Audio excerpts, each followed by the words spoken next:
There's something happening to you right now that you might not even realize. You're slowly dying, not physically but psychologically. Every wake up and perform on a mask, your role, follow scripts written by others, and drift further away from who you actually are.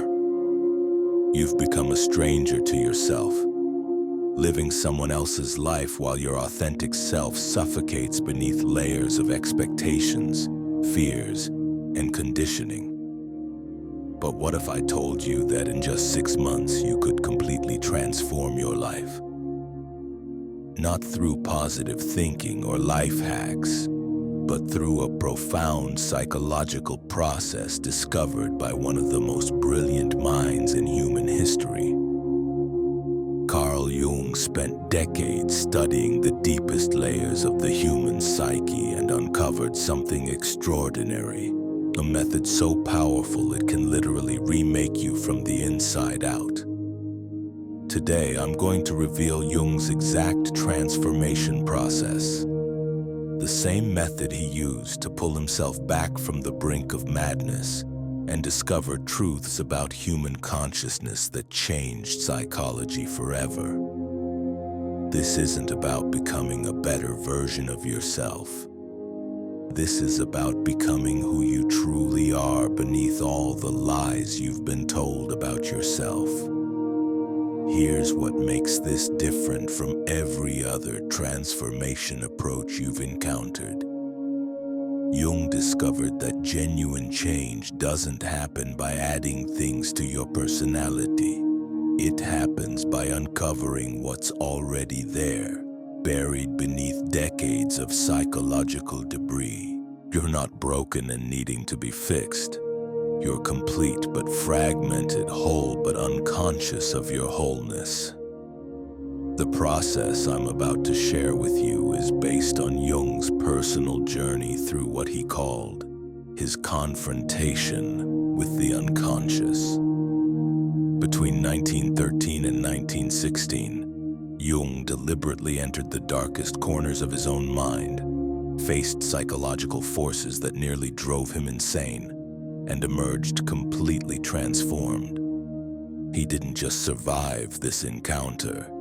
He used it to develop the most profound understanding of human transformation ever documented. But here's what's remarkable. While Jung was undergoing this intense inner transformation, he maintained a full practice, seeing 5 patients a day, conducted research, wrote extensively, and served as an officer in the Swiss Army.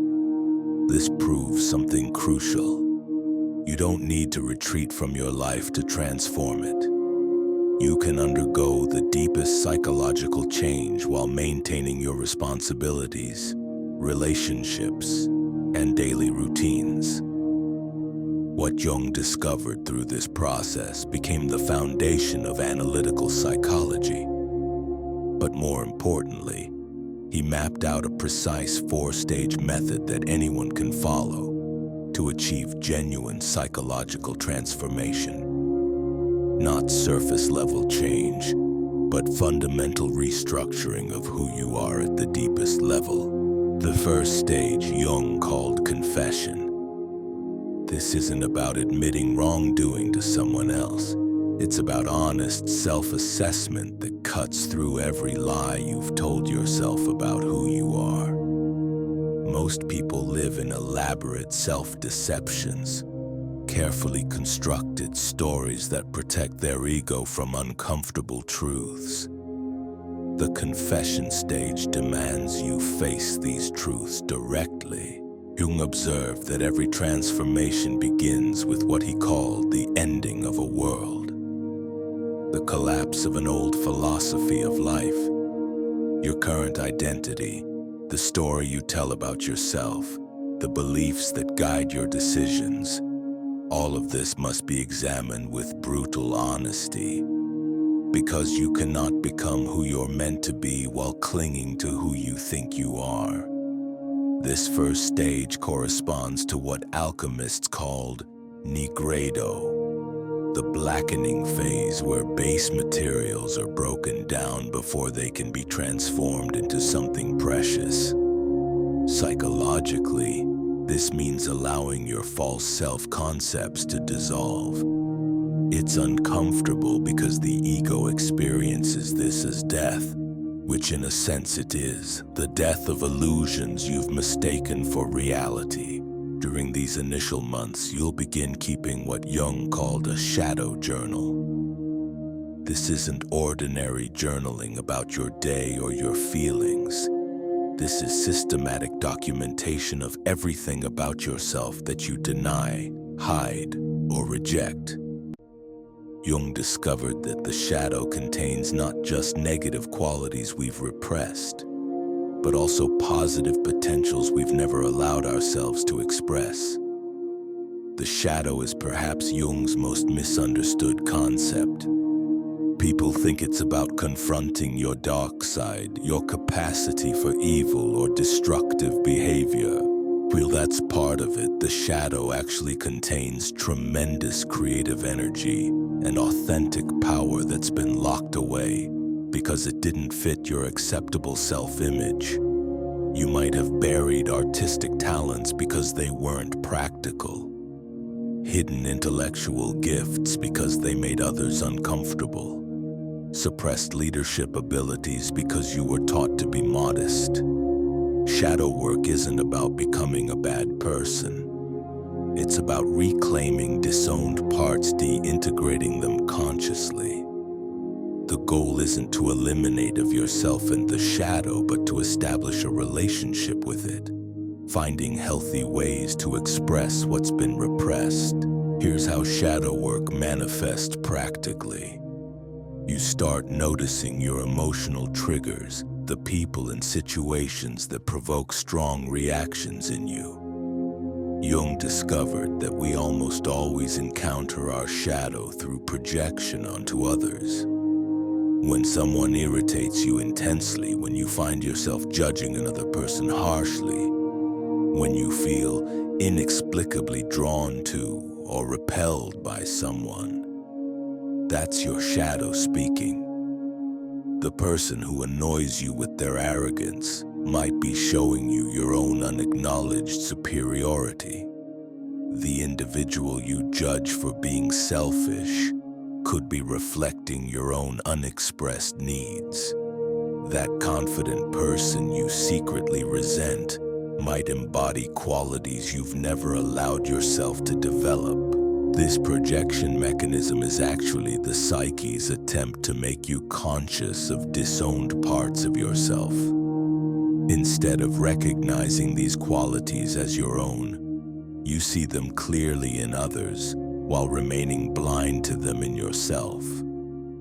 Shadow work involves catching these projections and asking the crucial question, what am I seeing in this person that I refuse to acknowledge in myself? But shadow work goes deeper than just recognizing projections.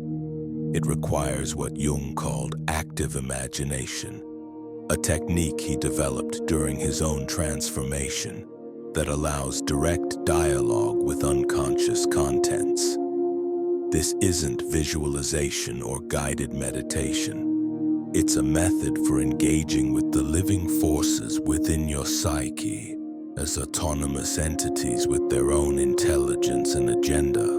Active imagination begins by entering a relaxed state and allowing images, figures, or scenarios to emerge from your unconscious without conscious direction. The key is restraining your rational mind from controlling or editing what appears. You become both participant and observer in an inner drama that reveals profound truths about your psychological structure. Through active imagination, you can literally have conversations with aspects of your shadow, with inner figures that represent different parts of your personality, with the wise guidance of what Jung called the self, your deeper organizing center. These aren't fantasies or make-believe. They're encounters with real psychological forces that shape your behavior and experience in ways you've never recognized. Jung himself engaged in active imagination sessions where he encountered powerful inner figures who became his teachers and guides. The most significant was Philemon, an old man with wings who taught Jung that thoughts and ideas have their own independent existence. Through dialogue with Philemon, Jung learned that the psyche contains wisdom far beyond what the conscious ego can access. This brings us to dreams, another crucial element in Jung's transformation method. Dreams aren't random neural firings or wish fulfillments as Freud suggested. They're direct communications from your unconscious, messages from your deeper self about what needs attention in your psychological development. Jung called dreams the letters that the self writes to us every night.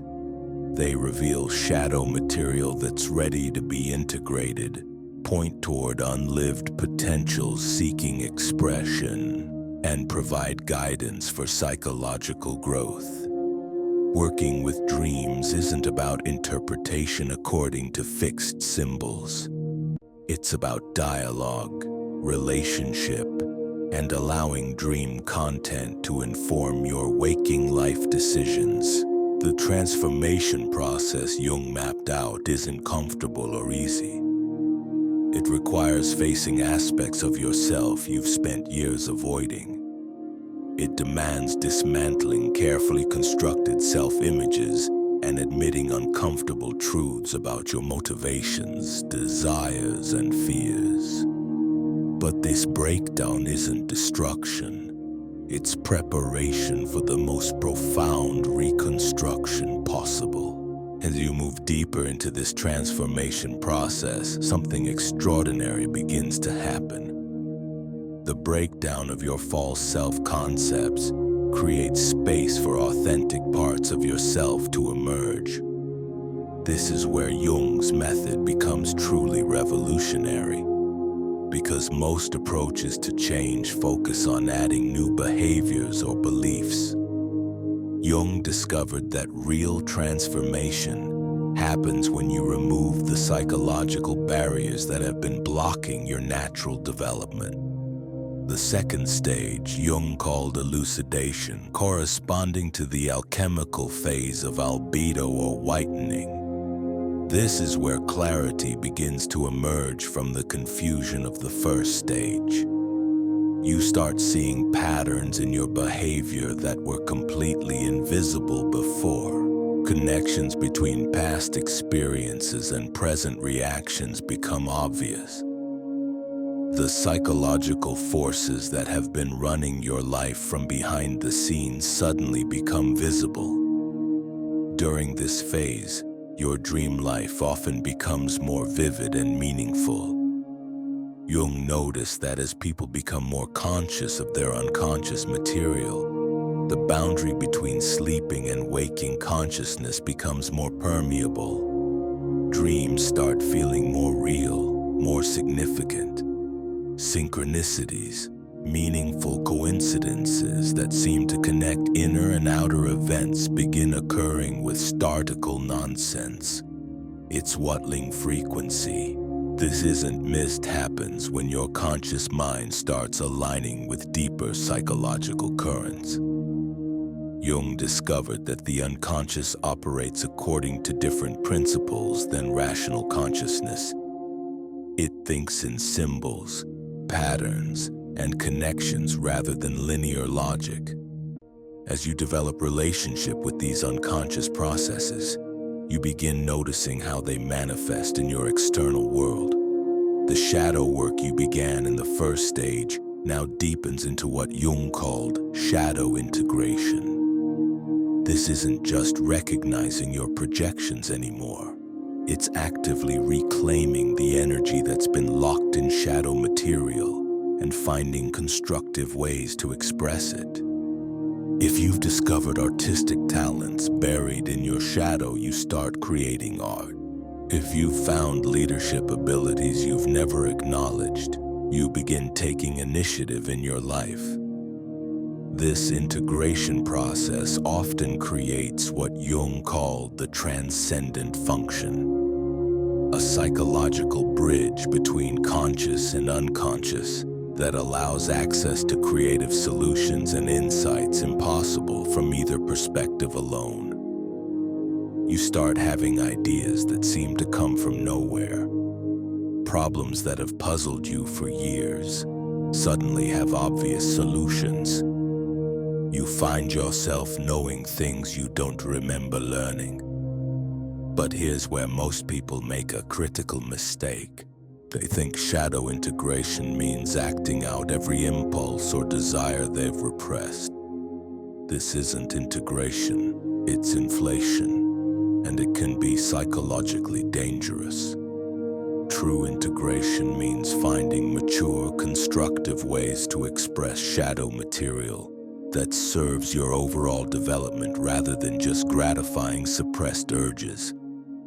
Jung emphasized that the process requires what he called moral effort, a sincere commitment to genuine self-knowledge rather than self-justification. You have to want to know the truth about yourself more than you want to feel good about yourself. This distinguishes real transformation from spiritual bypassing or psychological self-indulgence. The active imagination work becomes more sophisticated during this stage. Instead of just observing what emerges from your unconscious, you begin engaging in genuine dialogue with inner figures. You ask questions, express your own viewpoint, even argue with aspects of your psyche that seem to have different agendas than your conscious ego. Through these inner conversations, you discover that your psyche contains multiple centers of consciousness, different voices and perspectives that each carry important wisdom. There's often an inner critic that's been sabotaging your efforts, but beneath its harsh judgments you find genuine concern for your well-being. There might be an inner child holding creative enthusiasm that adult responsibilities have buried. An inner wise elder carrying knowledge about your life direction that your busy conscious mind has never accessed. Jung called this multiplicity of inner figures a psychological fact, not a metaphor. Your psyche genuinely contains autonomous complexes, semi-independent psychological entities with their own emotions, memories, and motivations. Most people experience these as conflicting impulses or internal debates, never realizing they're actually different aspects of their total personality seeking integration. The third stage, education, corresponds to citrinitis, or the yellowing phase in alchemy. This is where real wisdom emerges from your transformation work. You begin understanding not just what patterns have been running your life, but why they developed and how they've actually served important psychological functions. That chronic anxiety you've battled might have been your psyche's way of keeping you alert to real dangers you weren't consciously recognizing. The depression that's plagued you could be your soul's rebellion against living someone else's life rather than your own. The relationship patterns that keep repeating might be your unconscious mind's attempt to heal old wounds by recreating familiar dynamics until you finally understand what needs to be integrated. This doesn't mean these symptoms are good or should be maintained. It means they carry information about what your psyche is trying to accomplish. Understanding their purpose allows you to address underlying needs in healthier ways, rather than just suppressing surface manifestations. During this education, what Jung called a psychological phase, you develop sophistication. You stop taking your thoughts and emotions at face value, and as expressions, start recognizing them of deeper psychological processes. You realize that much of what you've called your personality is actually learned responses to early life experiences, patterns that made sense in childhood but may no longer serve your adult development. This recognition brings tremendous freedom because you realize you're not trapped by your history. Those early experiences shaped you, but they don't define your future possibilities. The parts of yourself you've rejected because they seem dangerous or unacceptable often contain exactly the qualities needed for your next stage of development. Jung discovered that individuation, the process of becoming your authentic self, follows predictable patterns. There are developmental tasks that must be completed, psychological structures that need to be built, inner conflicts that require resolution. But this development doesn't happen automatically. It requires conscious participation, deliberate engagement with your own psychological material. The active imagination work during this stage often involves encounters with what Jung called archetypal figures, universal patterns of human experience that appear in myths, fairy tales, and dreams across all cultures. You might encounter the wise old man or woman who offers guidance, the trickster who challenges your assumptions, the hero or heroine who models courage and determination. These aren't just symbols or projections. They're living psychological realities that carry genuine wisdom about human development. Through relationship with archetypal figures, you gain access to knowledge that transcends your personal experience, insights that connect you to the collective wisdom of humanity. But the most significant encounter is often with what Jung called the self, the organizing center of your total personality that encompasses both conscious and unconscious elements. The self appears in dreams and active imagination as a figure of profound authority and wisdom, often radiating a sense of completeness and integration that your ego has never achieved. Meeting the self can be overwhelming because it reveals how small and limited your conscious identity actually is compared to your total potential. But it also provides a guiding vision of what you're becoming through this transformation process. The self shows you not who you should be according to external standards, but who you actually are beneath all conditioning and social programming. This encounter with the self prepares you for the final stage of Jung's transformation method, where all the psychological work you've done begins manifesting as practical changes in your external life.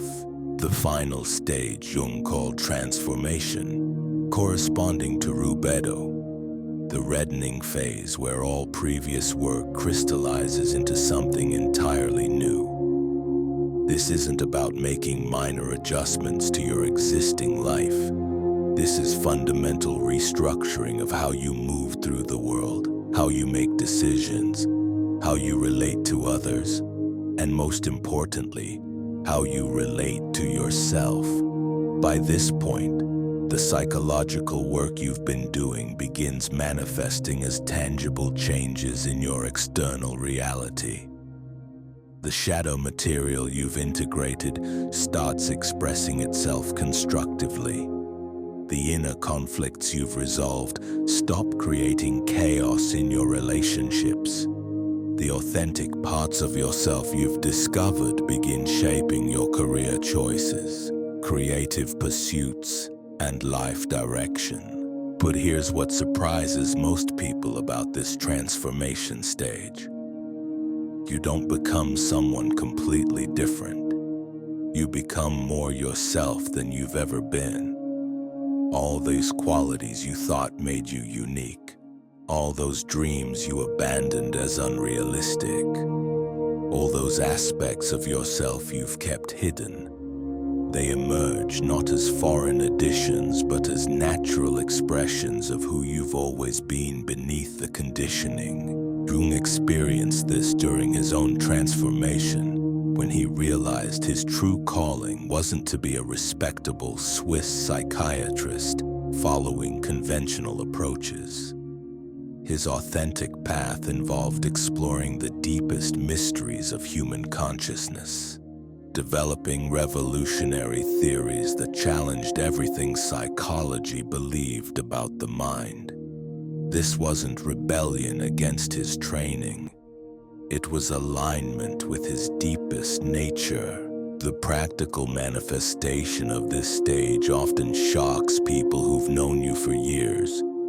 You might leave a successful career that never felt quite right to pursue something that seems risky but feels absolutely necessary. You might end relationships that were comfortable but inauthentic to create space for connections that challenge and inspire you. You might relocate, change your lifestyle, or make decisions that seem impulsical to others, but feel inevitable to you. This isn't impulsiveness or midlife crisis behavior. This is your psyche finally having enough integration to express itself authentically in the world. The difference is crucial. Impulsive changes come from unconscious reactions to internal pressure. Authentic changes come from conscious alignment with your total personality, including aspects that have been unconscious but are now integrated. Jung observed that people who successfully complete this transformation process develop what he called psychological sovereignty. They stop being reactive puppets pulled by unconscious complexes and become conscious agents of their own development. They make decisions based on inner authority rather than external validation. They pursue goals that serve their authentic development rather than social expectations. But this sovereignty comes with responsibility. When you're no longer unconscious of your psychological patterns, you can't blame your behavior on circumstances, other people, or forces beyond your control. You recognize that you're the author of your experience, that your external life reflects your internal state, that changing your circumstances requires changing yourself at the deepest level. This recognition often brings a period of grief as you realize how much time you've spent living from false premises, pursuing goals that weren't truly yours, maintaining relationships that required you to be someone you're not. But this grief isn't depression. It's the natural response to recognizing how much of your life you've spent asleep to your own reality. The active imagination work during this final stage often involves what Jung called the union of opposites. You discover that qualities you thought were contradictory can actually coexist and complement each other. You can be both strong and vulnerable, independent and connected, rational and intuitive, practical and visionary. The either-or thinking that dominated your unconscious development gives way to both and integration. This psychological flexibility allows you to respond to life situations with your full range of capabilities, rather than being limited to narrow patterns of reaction. In relationships, you can be present without losing yourself, intimate without merging, supportive without enabling. In work, you can be ambitious without being ruthless, creative without being impractical, successful without compromising your values. Jung noticed that people who reach this stage of development often experience what he called the transcendent function operating more consistently in their lives. This isn't mystical experience, though it can feel mysterious. It's the natural result of conscious and unconscious working in cooperation rather than conflict. Solutions appear when you need them. Opportunities manifest that align with your authentic development. People enter your life who support your growth rather than drain your energy. But perhaps the most significant change is in your relationship with suffering.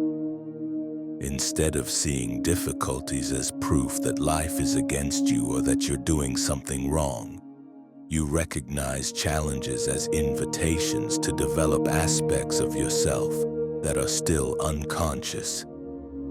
Every crisis becomes an opportunity for deeper integration. Every conflict reveals projection that can be reclaimed. Every loss creates space for something more authentic to emerge. This doesn't mean you become immune to pain or that transformation makes life easy. Jung emphasized that individuation is a lifelong process, not a destination you reach and then coast. But you develop resilience that comes from knowing who you are at the deepest level, from having integrated enough of your shadow material that external events can't completely destabilize you. The 6-month framework I mentioned earlier isn't arbitrary. Jung observed that genuine psychological transformation follows natural rhythms, and 6 months provides enough time for each stage to develop while maintaining momentum toward integration. The first 2 months focus on confession and shadow inventory. Months 3 and 4 deepen into elucidation and pattern recognition. The final 2 months emphasize education and practical integration. But here's what's crucial to understand. This isn't a linear process where you complete one stage and never revisit it. It's a spiral where you encounter the same psychological material at deeper levels throughout your development. Each time you cycle through confession, elucidation, education, and transformation, you integrate previously unconscious content that was too complex or threatening for earlier stages of your development. Jung called this the circumambulation of the self, a circular journey around your own center that gradually reveals more of your total personality. Like walking around a mountain, each circuit shows you perspectives you couldn't see from previous positions, but you're always moving in relationship to the same central reality, your authentic self. The practical daily structure for this transformation involves what Jung considered essential practices. Morning reflection, where you review dreams and notice what your unconscious is trying to communicate. Evening shadow work, where you examine the day's emotional reactions and projections. Weekly active imagination sessions, where you engage in dialogue with unconscious figures. Monthly comprehensive assessment, where you track patterns and adjust your approach. These aren't rigid prescriptions, but flexible frameworks that can be adapted to your lifestyle and temperament. The key is consistency rather than intensity. Daily engagement with your psychological material, even for short periods, creates more lasting change than sporadic intensive efforts. Many people resist this process because they fear what they might discover about themselves. Jung acknowledged this fear, but emphasized that the unconscious contents we're most afraid of often contain our greatest creative potential. The shadow doesn't just hide what we consider negative. It conceals aspects of ourselves that are too powerful, too authentic, too alive for our conventional self-image to accommodate. That artistic vision you dismissed as impractical might be your soul's attempt to express something the world needs. The leadership qualities you've suppressed to avoid standing out could be exactly what your community requires. The spiritual insights you've kept private might be meant to guide others who are struggling with similar questions. Through Elucidation, Jung discovered that individuation isn't ultimately a personal process. As you become more authentically yourself, you naturally contribute something unique to the collective. Your individual development serves the broader human community because you stop adding to collective unconsciousness and start expressing conscious awareness. This is why Jung's method isn't selfish or narcissistic, despite its focus on inner work. When you stop projecting your unconscious material onto others, you reduce conflict and confusion in your relationships. When you integrate your shadow instead of acting it out unconsciously, you stop creating the very problems you complain about. When you live from your authentic self rather than reactive ego, you become a stabilizing presence in an increasingly chaotic world. The transformation Jung offers isn't about becoming perfect or transcending your humanity. It's about becoming whole, integrating all aspects of your personality into conscious relationship. This wholeness includes your limitations, your wounds, your failures, and your ongoing struggles. But it also includes potentials you've never accessed, creativity you've never expressed, and wisdom you've never recognized. After 6 months of engaging seriously with this process, you won't have solved all your problems or eliminated all your conflicts, but you'll have developed a fundamentally different relationship with your own psychological material.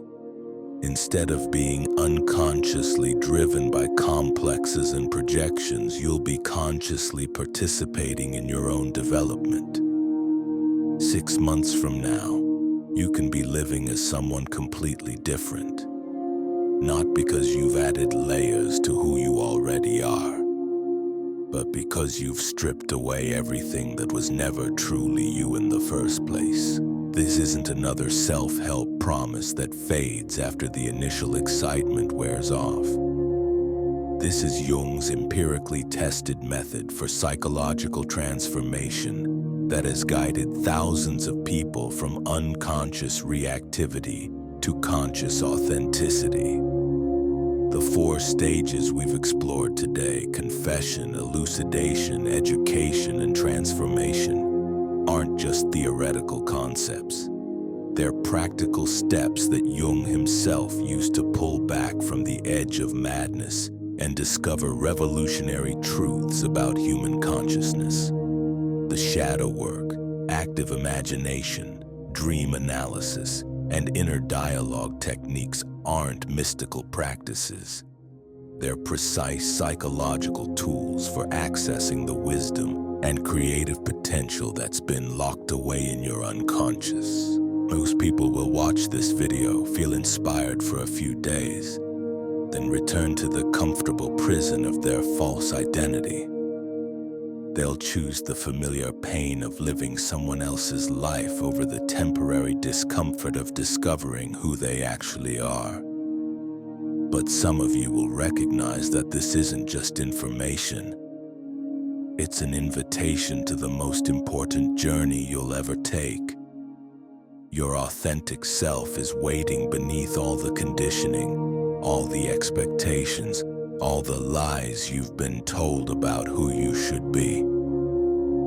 The question isn't whether transformation is possible.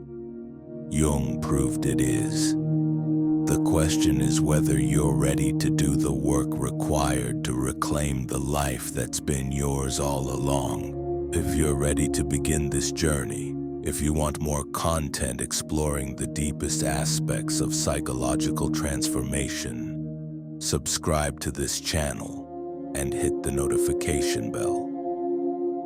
Your future authentic self is depending on the choice you make right now.